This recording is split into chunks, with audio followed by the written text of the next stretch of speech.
Well, welcome everybody to Desire the Fire podcast. Desire the fire, baby. We're not desiring water, we're desiring fire. And one of the things on our show that we like to do is we like to give a shout out to our sponsors. Whoa, that's so fast. Yeah. This is Chandler. Oh, hi Chandler.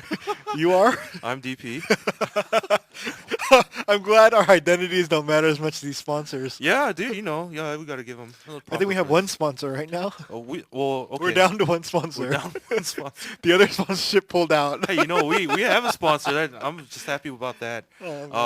Desire the Fire podcast is not affiliated with any Christian ministry or organization or church, and no, we are not. Bye-bye. We have a sponsor somehow by the grace of God. God really loves us, I guess. But yeah, we're sponsored by Eighth Light Studio, who has graciously allowed us to read. That's their theme song, their jingle, until they actually produce one. It's ironic. They don't have a jingle, and they're a studio. They can record one. I don't think all studios have jingles. It's not like on your business card you have push play button. That'd be pretty dope, though. I guess that's the next level idea. Oh, maybe we're onto something here. But yeah, we're sponsored by Eighth Light Studio. You can find them at 1636 West 8th Street in Los Angeles. And we're sitting in the studio right now. It is pretty legit. This is going to be our home. For hopefully... Until they kick us out. Yeah. Or kick me out. As long as we don't trash the place, I think we'll be okay. But there's no guarantees. I'm going to pee in a bottle and leave it here. Oh. I know a buddy of mine that kept it for a long time as an experiment. That's disgusting. Yeah. But Your buddy is disgusting. He was your buddy too. You actually know who this guy is. Let's shout out to our buddy sponsor. For inspiring that idea of oh leaving my a pee gosh. in a bottle. No, there's no inspiration behind this. Okay, well you can catch Eighth Light Studio at 1636 West 8th Street in Los Angeles. And if they want to book some time or check it out or want more information, what did they do? They can, or you can email us at desirethefirepodcast@gmail.com. Shout out to Gmail, our other sponsor. Yes, they don't even know it, and they sponsored us. We just say they do. Yeah. Or you can tweet us. Probably not Chandler at his handle, which is at Boom Chandler. You can go ahead and tweet me, but I'll just mention Daniel Pegg. Okay, that sounds a good idea. And mine, you can find me at SuperDan0, the number 0. SuperDan0. Yeah, because I'm Superman in my own mind. All right, so we paid our bills. Now, so what's happening? Okay, what's happening this week? This week we're going to talk about actually an interesting video up on YouTube. There's a video titled "Shoot Christians Say," and you can find this video. The link to it will be in the show notes. Right, shoot as in pew pew, like shooting a gun. Shoot Christians say. Not cussing here. And it brings up some interesting things because, they say a lot of funny things in church that probably only other Christians understand. But there's some really corny stuff in there. And, it brings up a really good question. Are there things that we say that sound reasonable to us at the moment, but maybe silly when other people look at it from a third-person perspective? Always. Not always in a Christian perspective either. Okay, that's true. There's stuff we say on this show that you guys probably don't find very funny at all, and we're just sitting here cracking up at ourselves. Cracking up at ourselves. We're both known as people who laugh at our own jokes a lot. So, there's some silly Sometimes stuff. Some of the things you laugh at is just strange, man. I find them strange too, but I think it's so funny because it's so strange. But anyway. Yeah, so there's things that are said in the church that might be kind of weird to a third person. But moreover, it begs the question, are there any mannerisms that we have as Christians that might be off-putting for a first-time visitor to our ministry or churches? So today, we actually have a special guest to discuss this information with us. It's a buddy of ours. He was one time a former roommate of ours as well, right, in college. And here to join us for our podcast today is our buddy Sam Kim. Sam, you want to introduce yourself? Hey guys, how's it going? Sam. Hey, welcome to the this is a special guest hotline. Yeah. On ESPN it's the Subway Fresh Take hotline. Yeah, or like Fox Sports, it's like the Geico. Yeah. This is called the fire alarm line. Fire alarm? This is the smoke detector. Smoke detector. So joining us today on our smoke detector hotline is smoke detector hotline. Sam Kim. How you doing, buddy? Doing all right. Feeling kind of under the weather right now. You are way under the weather. You're like under the water. All right, Sam, but sorry, this isn't the place for you to complain about your day. Oh, dude, that's jacked up. We're never gonna get another guest on the show. Hey, No. Sam, Hey, I thought it was called. I thought this was called Desire the Fire. Instead of putting Like, out each other's fires. No, I feel you. I My feel bad. fire in my stomach right now. That's what's. you don't want to desire that fire no more. No more Yeah. fire. I'm in pretty bad pain right now. But Oh, jeez. Yeah, so welcome to our podcast, Sam, and hopefully you'll be in the studio sooner or later. Is it? yep. Yeah. So, so we're checking. Did you check out the video by chance? Shoot Christians Say. Have you seen that video before? Yeah, I watched that. Daniel sent me the link, and I watched it. Whoa, I watched it today. It's not Daniel's DP, bro. I'm just kidding. Oh, are we not? Oh, well, you sent my full name too. I'm just kidding. I'm just kidding. Daniel Peck. Anyway, Oh man, that was with vindication. As you can tell, we Yeah. were very loving roommates. We all lived in the I same mean, house. I saw that video. I saw that video before once, and I was just like, whatever. It's an attempt at Copying a different video, right? it's just socially relevant humor, but at the same time, it was kind of cheesy. I don't know. Oh, is that it? Oh, okay. So, yeah, I mean, That's- you and I, we have our opinions on it, and you were mentioning something as we were talking with each other earlier. Like, it seems kind of more relevant to the Caucasian American context. You were saying? Is Yeah. it? Yeah. Mhm. So let me ask you first, then, Sam. Is there anything that you find more relevant to say we're Korean American, so maybe like the Korean American church that kind of parallels to what you saw on this video? Um, like what do you mean? You're gonna have to guide me a little bit here. I'm not like mentally there. All right. Well, like kind of like how they said, the conversations that they were having inside the car and talking about like, oh, we're gonna pray for each other and stuff like that, so on and so forth. Do you find anything that might be a little silly, within the Korean American church context, something that we're a little more familiar with, that might kind of be a bit silly if you were to think about it as an outsider, as opposed to. So before you answer that question, a little bit of background on who Sam is. He's our outside source of like, I guess, perspective in our social network, and Sam puts it as it is. So he's not afraid to share his opinions. That's one of the reasons why we want to bring him on the show, and the reason why we want to bring you on the show, and just give us like a real view of what you think. You tend to rip things apart. You're actually studying for the bar right now, right? Yeah, Yeah. So it's in 2 weeks. yeah, so you got like this perspective on how you methodically, I guess, take apart situations and social behaviors and what things happen and stuff. And that's the reason why we want to bring you on the show.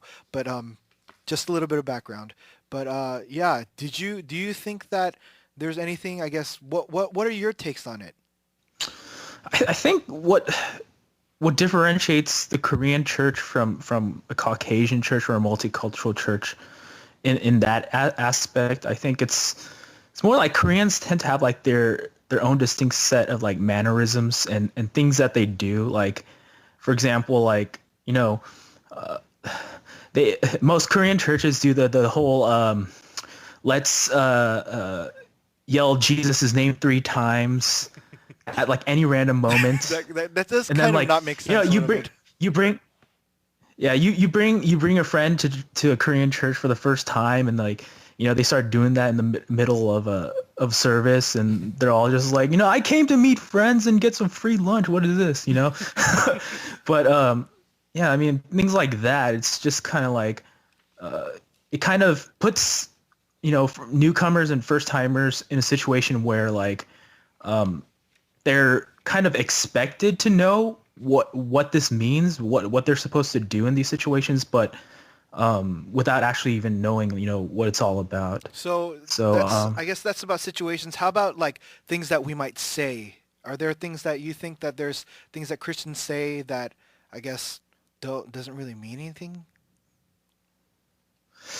I don't know. I'm not. I mean, are you talking about like Christian cliches or something like that, or? Because yeah, I mean, like cliches fall along the lines of that and stuff too. But yeah, I mean, like, just give us your thoughts on that, bro.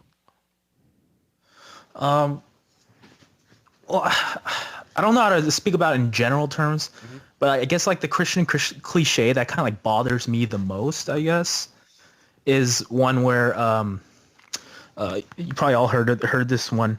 God helps those who help themselves. Okay.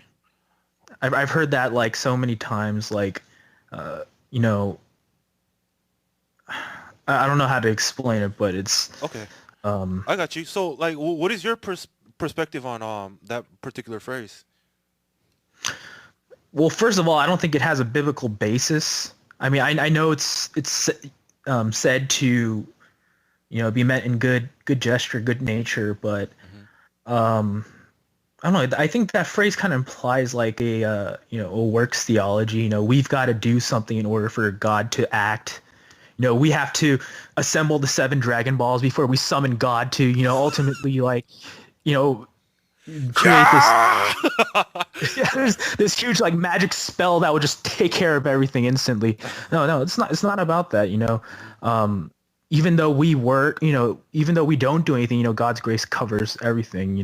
He's more than enough. I think that kind of skews, you know, the that's not all about us and what we do, but sometimes God's grace, actually all the time, God's grace is will always be sufficient. Right. So I get you. I mean, like the phrase does kind of imply that, oh, that means you need to work to a certain extent in order for God's working to somehow match to where you are at your level, that kind of Right. thing, right? Right. It's some like a performance-based gospel as opposed to one that's defined by the grace of Christ.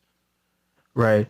But like on the other hand, um, it makes sense in certain ways. Like, I mean, you, for example, you pray to God for like a spouse, right? Hmm. I mean, God's not gonna FedEx a spouse to your front door.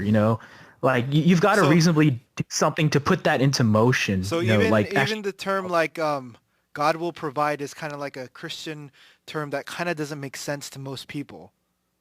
Is that what you're saying? right? Yeah, like it's. I mean, you can either think of it in like 2 ways. Like unrealistically, oh, God will just miraculously just drop something in my front door without me having to go and get it or do something. Or you can think about it in the way where, you know, I have to go out, setting forth some kind of motion, and God will use that in order to, provide what we're asking for him. So I noticed you're coming from like two different perspectives on this, in the sense that the two sides are God will provide is one side where you kind of don't do anything, and the other one is God only helps people that helps themselves. Right. So I guess those are two different perspectives that people do.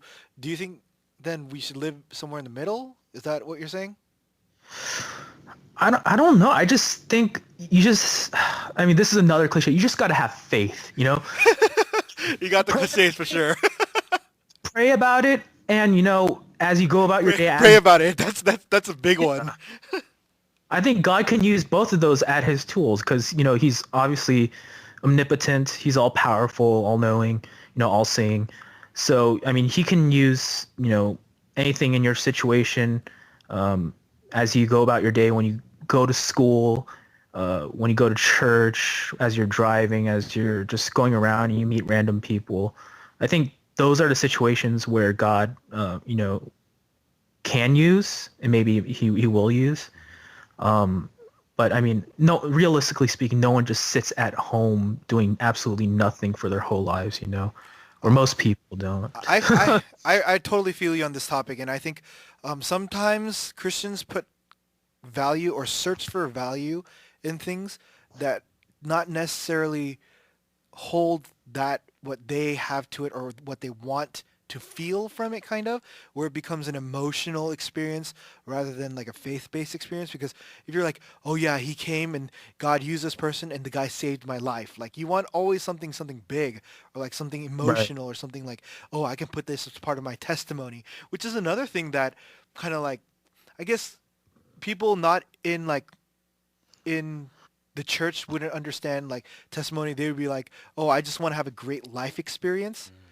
Okay, so I think that brings up a really interesting point because one of the things that you guys were actually in a ministry that I ended up joining after the two of you guys were in a part of. Wow, wow, wow, wow, wow. Okay, interesting. But like, I mean, some of the things that you guys bring up actually make a very good and valid point. Like, one of the off-putting things about Christianity is their desire to deflect responsibility under the guise of faith. Don't you agree, Sam? Something like that? Yeah, I mean, yeah, of course. I Right. mean, that So happens. I kind of get what you guys are saying here. Like, and honestly, it was a bit of a turn off for myself too. Used to go to church, stopped going out for a long time, joined this ministry, came back to church. But one of the things that definitely seems to be a huge off-putting mannerism about Christ is, I mean, about church is this lack of a desire to take responsibility for certain things, but moreover to kind of deflect it and use God as this scapegoat for all of our problems. Right, like when the best excuse or another cliche is like, yeah, I'll pray about it, or I'll pray for you. That's kind of like secret code for yeah, maybe next, or not this time, or pushing it off till later, or just kind of like saying forget about it. I'm I not going think, to do anything yeah, about I it. think, I think in a sense when we say like, oh, I prayed about it and this is what I think God is telling me, it's many times when I'm talking to people, I feel like the whole time I'm just thinking, no, no, no, no, no. You prayed about it maybe, but this is what you're thinking. Yeah. So they use the God card to like, I guess overarching theme of a lot of these things is that people use these sayings so that they can use God in their favor. And I think that's what kind of Right. people outside of the church will not understand. That in a sense, to a certain degree, I guess you can say those things and those things apply to you, but I don't think that it applies. Not necessarily. You really have to check what God is really telling you, and then double check it, and then not be so easy to speak about what God is saying, how you're interpreting it. Right. Right. Okay, Like well, sometimes I think like, or go ahead. oh no, no, go ahead. It's okay, sir. He's gonna try to change the topic. Go ahead, Sam. No. No, well, just sometimes. I mean, no matter what kind of explanation you give to some people, like you said, I prayed about it and I feel really convicted to do this or not do that. I mean, okay, I forgot what I was going to talk about, but in in other words, like no one will really know that communication between you and God. Like they'll never truly understand it. They'll just be like, because I mean, everyone thinks from like a selfish perspective. Like they'll think, oh, you're just trying to kind of just brush them to the side. Definitely. Yeah. So, I mean, that's my thought on it. Okay, well, um, we here at Desire the Fire podcast, we're trying to edify the community and stuff like that. So one of No, the speak questions, for yourself. oh, I'm just kidding. me here at the Desire, no, I'm just kidding. But actually, the reason I'm trying to take this change of attitude is actually what I want to know then is because for me, I had to kind of personally experience the faith for myself in order to see what everyone else is talking about. But is there anything, Sam, that you might recommend to our listeners that might help either to be wiser about how they approach perhaps a non-believing community, or as someone who isn't necessarily experiencing that faith-based living, I guess, if you will, like what they could do to kind of help their situation? I think, a lot of what people tend to do is instead of, trying to build a relationship first, they immediately try to, just get to the point. They try to stuff, Bible verses, the Bible down people's throats. And these people, many of these people don't even know like about the Bible. They don't know who Jesus is. They don't know, like any of the books of the Bible. And people like Christians are trying to, they're just saying matter of fact. Oh, this is right or this is not right because the Bible says it. But, to these people, like the Bible means nothing to them. It's not a source of authority. They don't necessarily know anything that's in the Bible. So to these people, it's just kind of like you're coming out of left field with all this stuff that, they don't know about and as a result probably won't care about. So I think my recommendation would just, just be real, try to build a relationship first, And use show, real words, right? right. Just be practical. Like, I'm not saying to, become a part of the culture, but, try to, adapt to, that specific individual, their needs, how they prefer to communicate, and, show them, the character of Christ, live it out in your life, and maybe they'll be curious as to, what led you to become this way? What led you to, you know, what led you to, fully, change your ways or whatever, and that's when you tell them your testimony and so on and so forth. And I think that's a good approach for many of us to use. Okay, that's a very valid point. And I think one of the problems we run across is when we talk to the general Christian community, there's a good portion of them that have, grown up in the church. And it's kind of, we're unaware of what it's like to be practical with our life because it's so deeply ingrained within our faith. You know what I'm saying? And Yeah.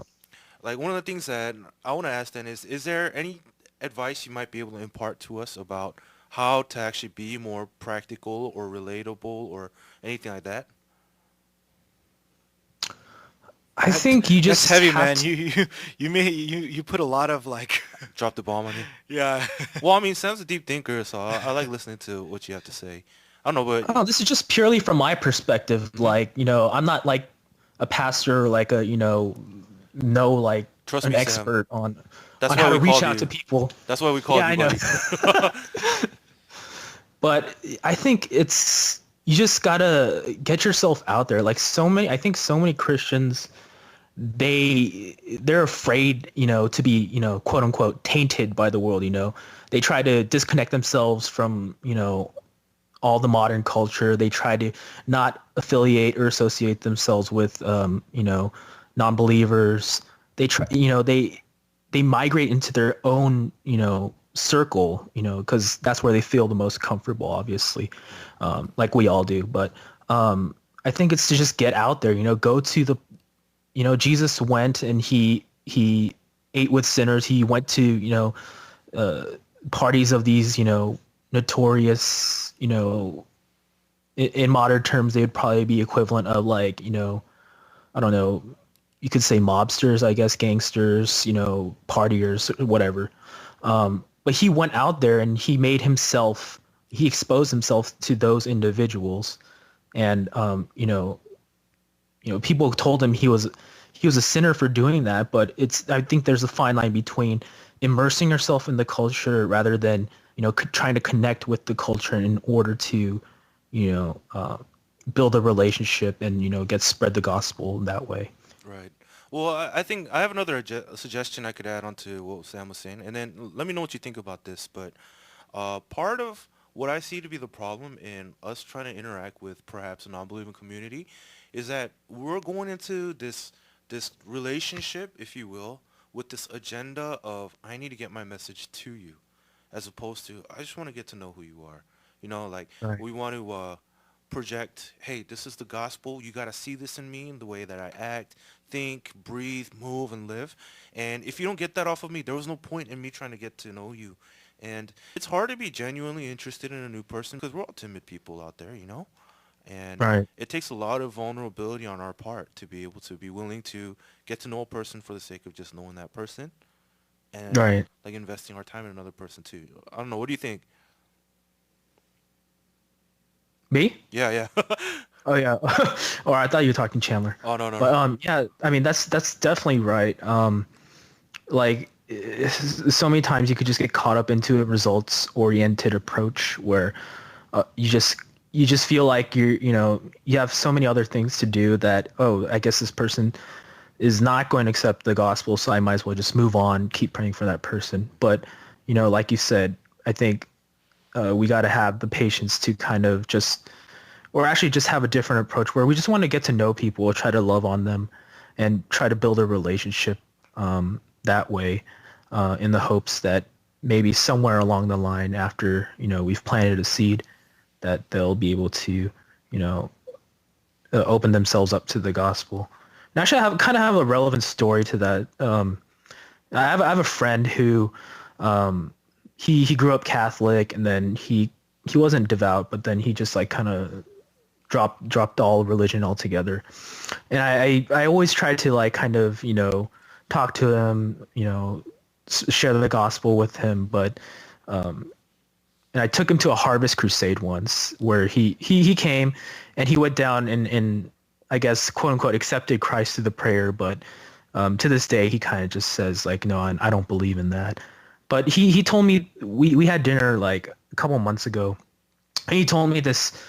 He was we're just having like a talk, and he was saying like, just out of nowhere, we weren't even talking about religion or anything. Out of nowhere, he's like, dude, you're like we have these other friends who are also Christians, but he was saying to me like, those guys, they talk the talk, but they don't walk the walk. Like they basically, put all these Christian quotes in their Facebook. They always come up to me and say, hey, let's go to church. Um, like God is so good, but like, he's like, I noticed like, but when we go out together, like they always get drunk, they curse, and, they do all sorts of like, I guess, quote unquote, unbiblical things. Just the same things as everyone else. Yeah, and like the next day they act like it never happened. He says like that, just looking at that, like just, just makes me so angry. Like it makes me not want to believe, But he's like, I'm not saying this to make myself look good, but I know, it sure sounds like it, buddy. You trying to brag about your faith? But yeah, he's like, but like you don't do those things, and like, I can totally see that your faith is genuine, and that's something. When I see that makes me want to believe, even though I don't believe, but it makes me want to believe more. So I think yeah, just living the life. I think I'm not saying like I'm perfect. I told him I'm not, like but I think your actions will speak louder than your words, I guess. Okay. Actually, I just want to bring up one last thing before we wrap this one up. This is when Sam, you, Andrew, and I, or you, Chandler, and I, were all living together. Chandler came home one day. I don't know if you remember this. You said you were just eating at like a Subway or something like that, and you came home one day and you encountered people of a different religion. I'm not gonna call out any other religion, and you said you overheard them talking about themselves, and uh, you heard them mention that, or as they were talking, they were mentioning or asking each other, "Did you fulfill your quota for today?" Do you remember saying anything like that? I vaguely remember something like this. This was like so shocking for you, and I don't know why you don't remember Oh, this. I remember this. Yeah, I remember. Yeah, It's a and- Korean lady. Wait, Yeah, yeah. Chandler said that? Yeah, Yeah. Chandler said that, and I don't know if you Okay. were there, Sam, but basically Chandler said, "Man, I thought this was the most shocking thing to hear Huh. people fulfilling a quota." Were they wearing white dress shirts with black ties? Well, without mentioning any particular religion or calling anyone out, one of the things that he brought up was this, it was so shocking. And don't you find that the temptation is real for us as Christians to maybe just want to fulfill some spiritual quota, build up our treasures in heaven, by sharing the gospel to like 100,000 people or something like that? Saying that like I'm good for today. Yeah, I'm done. I shared my gospel. I did my QT. I don't know. What do you think about that, Sam? Yeah, I think yeah, like not necessarily a quota, but like that nagging feeling that you get sometimes, like, oh, like I haven't shared the gospel, or even if you have, like, oh, no one has come to accept the gospel through me in like however many years or whatever. There's that nagging feeling where, What did I do? yeah, like how come it's not working for me? That thing. Or I haven't shared the gospel enough, or I feel like I'm not doing enough. Guilt. Yeah, that Pride definitely. and guilt. Yeah, or like there was like what she thought in your mind was like the perfect opportunity to share the gospel with someone, such as like that person's going through a hard time, or that person kind of slightly brought up like religion, but you failed to engage them. Like I mean, for me, there's so many moments like that, and then I end up feeling guilty, like, oh, I should have shared the gospel with them. But I mean, yeah, I know that feeling. Well, Sam, you're not Ultimately, alone. We all go through that, right?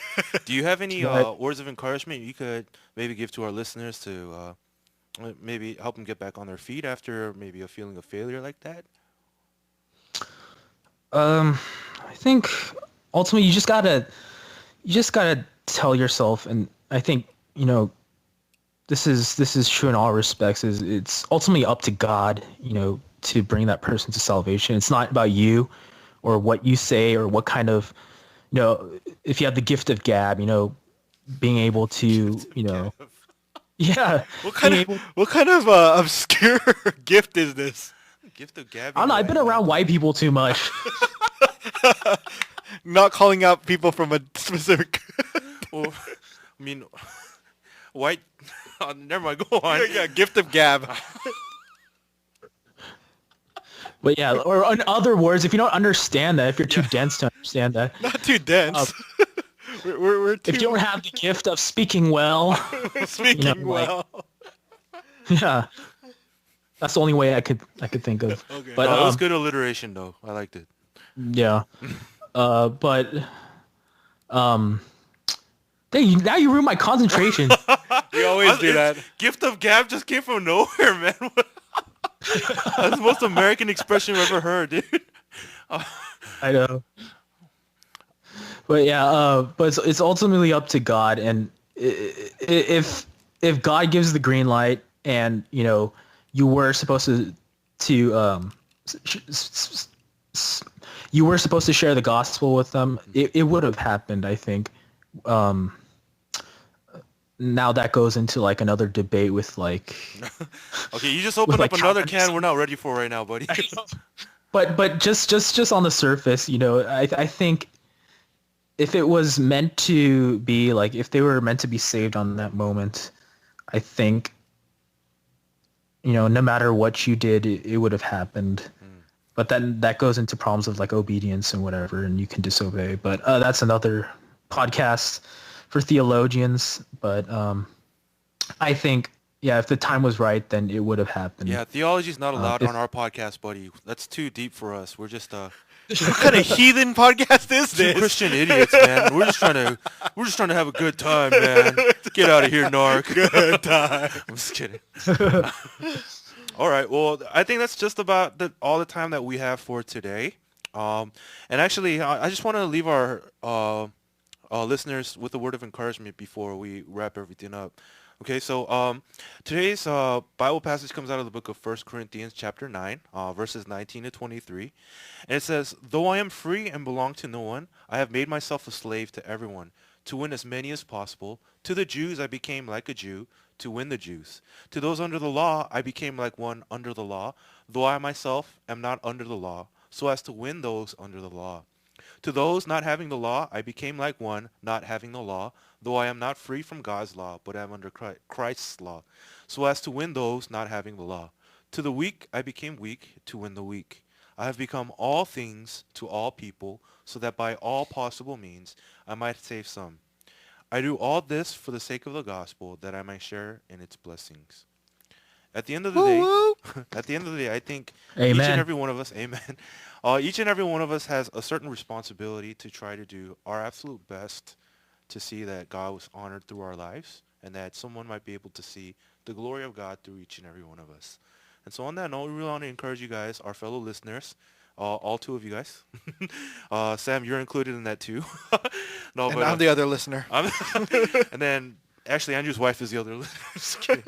But yeah, we really want to encourage you guys, our listeners, to don't be discouraged. We screw up, but we also have the sovereign and almighty God to really lead us.